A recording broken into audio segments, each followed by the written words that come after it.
रहमत दे नाल चोली नानक मेरी भरेगा। दुनिया ते मेहर कीती मेरे ते भी करेगा। गुरु नगरी पांवटा साहिब में देश के पहले कवि दरबार का शुभारंभ हो गया है। नए नवनिर्मित कवि दरबार में आयोजित पहले कवि सम्मेलन में देश के विभिन्न राज्यों से कवि पहुंचे। गुरु नगरी पांवटा साहिब में गुरु गोविंद सिंह महाराज द्वारा अपने 52 कवियों के साथ कवि दरबार की परंपरा करीब 365 साल पहले शुरू की थी। गुरुद्वारा कमेटी के प्रबंधक जगीर सिंह ने बताया कि संतों के सहयोग से पांवटा साहिब में कवि दरबार बनाकर तैयार किया गया है और गुरु गोविंद सिंह द्वारा शुरू की गई कवि दरबार की परंपरा को आज भी यहाँ बखूबी निभाया जा रहा है। उन्होंने कहा कि कवि दरबार में यहाँ पहला कवि सम्मेलन का आज आयोजन कर नवनिर्मित कवि दरबार का शुभारंभ किया गया, जिसमें देश के विभिन्न हिस्सों से सभी धर्मों के कवियों ने भाग लिया। गुरु नगरी में यहाँ आयोजित होने वाले कवि दरबार में विभिन्न धर्मों से जुड़े लोग अपनी कविता पाठ करते हैं।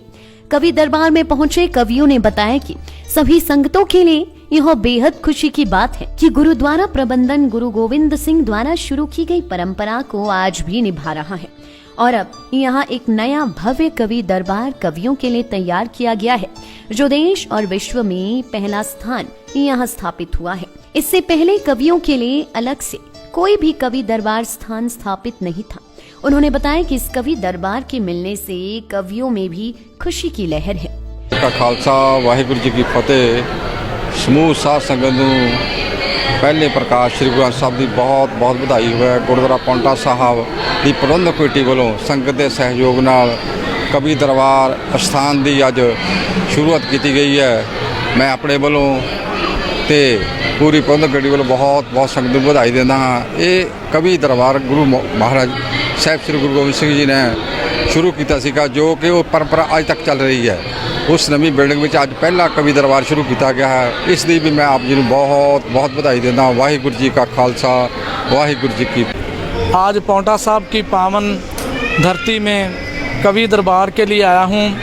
ये सभी के लिए बड़ी हर्ष की बात है कि पांवटा साहिब जहाँ साहिब श्री गुरु गोबिंद सिंह जी महाराज कवि दरबार किया करते थे और जिनके पावन दरबार में 52 कवि अपनी कविता सुनाया करते थे, भाई नंदलाल जैसे, तो वो जो कवि स्थान है परमात्मा की मेहर हुई है, गलगीधर पातशाह की दशमेश पिता की बख्शिश हुई है।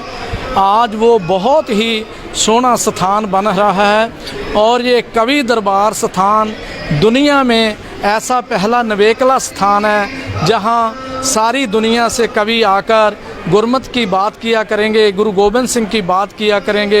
आज सारे संसार से यहाँ संगतां पहुँची हैं और नए जो कवि दरबार स्थान का उद्घाटन हुआ है। मैं सारे संसार की संगतों को, यहाँ के प्रबंधक साहबान को बहुत बहुत बधाई देता हूँ।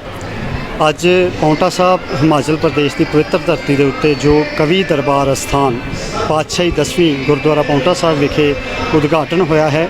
ਇਹ ਸਾਰੀ ਸੰਗਤ ਲਈ ਬਹੁਤ ਹੀ ਖੁਸ਼ੀਆਂ ਵਾਲੀ ਗੱਲ ਹੈ, ਕਿਉਂਕਿ ਇਹ ਉਹ ਸਥਾਨ ਹੈ ਜਿੱਥੋਂ ਕਵੀ ਦਰਬਾਰਾਂ ਦੀ ਪਰੰਪਰਾ ਸਾਡੇ 10ਵੇਂ ਪਾਤਸ਼ਾਹ ਸ੍ਰੀ ਗੁਰੂ ਗੋਬਿੰਦ ਸਿੰਘ ਜੀ ਨੇ ਸ਼ੁਰੂ ਕੀਤੀ ਤੇ ਅੱਜ ਤੱਕ ਇਹ ਪਰੰਪਰਾ ਚੱਲ ਰਹੀ ਹੈ।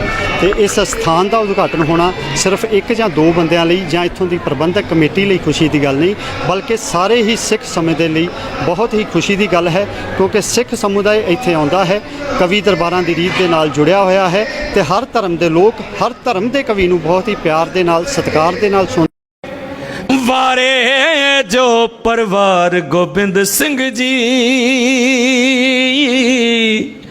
ਸਾਡਾ ਵੀ ਅੱਜ ਕਰ ਦਿਓ ਬੇੜਾ ਪਾਰ ਗੋਬਿੰਦ। रहमत दे नाल चोली रहमत दे नाल चोली नानक मेरी भरेगा। दुनिया ते मेहर कीती मेरे ते भी करेगा। गुरबाणी मेरा सच्चा सौदा मैं इस दावण जारा। एक एक अखर प्रेम दा इसता एक एक शब्द प्यारा।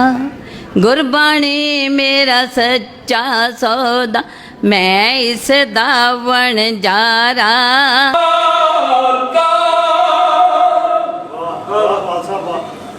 ਸਾਧ ਸੰਗਤ ਜਿਹੜੀ ਸਟੈਂਪ ਹੁੰਦੀ ਨਾ ਮੋਹਰ ਕਿ ਮੜੀਆਂ ਮਸੀਤਾਂ ਮਸਾਣਾ ਤੇ ਜੋ ਜਾਵੇ ਉਹ ਨਹੀਂ ਗੋਬਿੰਦ ਦਾ ਸਿੰਘ ਅਖਵਾ ਸਕਦਾ।